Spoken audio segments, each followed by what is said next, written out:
দিল্লির আনন্দ উচ্ছ্বাসের ঢেউ আছড়ে পড়ল চুঁচুড়ায় সাধারণ মানুষকে লাড্ডু বিলি। সকাল থেকে দিল্লিতে শুরু হয়েছে নির্বাচনের ফল ঘোষণা। বিজেপি এগিয়ে যেতে উচ্ছ্বাস শুরু, সেই আনন্দে দিল্লির রাজপথে আনন্দে উচ্ছ্বাসে মেতে উঠেছেন বিজেপির কর্মী সমর্থকেরা।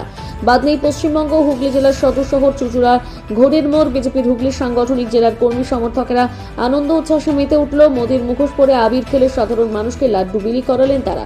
সংখ্যালঘু মহিলাকে আনন্দ উৎসবে মাততে দেখা গেল এখানে।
দাদা, কেন এই আজকে আনন্দ উচ্ছ্বাস? সারা ভারতবর্ষ জানে, ভারতবর্ষ ছাড়িয়েও যে সকল শক্তিগুলো ভারতের বিরুদ্ধে অপপ্রচার চালিয়ে যায় তারাও আজকে বুঝতে পেরেছে হেডকোয়ার্টার আজকে বিজেপির দখলে চলে এসেছে।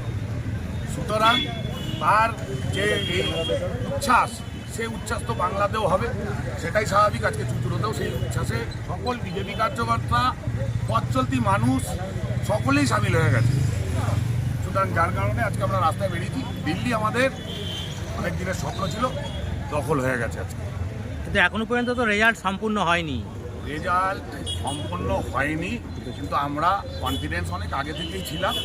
ঠিক আছে, শুধু একটা সময়ের অপেক্ষা করছিলাম, বেরিয়ে পড়েছি। আমাদের কনফিডেন্স আছে, আগামীতেও থাকবে। সেই কনফিডেন্সের দরুন নিয়ে আমরা রাস্তায় বেরিয়ে পড়েছি। আর ওখানে মুখ্যমন্ত্রী কেজরিওয়াল, তিনি আপাতমস্তক দুর্নীতিতে মানে পুরো ভর্তি, তিনি আজকে পরাজয়ের মুখে। সুতরাং উপমুখ্যমন্ত্রী তিনি গায়েব হয়ে গেছে, যার রেজাল্ট বেরাচ্ছে বিজেপি।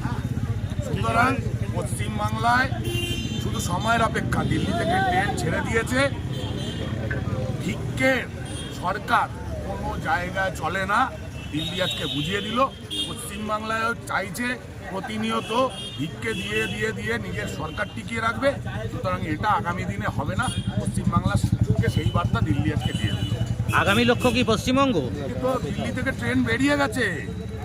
12-14 মাসের ভেতরে পশ্চিমবাংলাতেও এই ট্রেন চরম আকার ধারণ নেবে এবং এই ট্রেন থেকে বহু কার্যকর্তা এই উচ্ছ্বাসে সামিল হবে। এখান থেকে ওখানে তো 22-23টা আসন পেয়েছে, এখনও আরও মনে হয় আরও গায়েব হবে আম আদমি পার্টি। এখানে 3-4টে আসন পাবে কিনা তৃণমূল আগামী দিনে সম্ভব।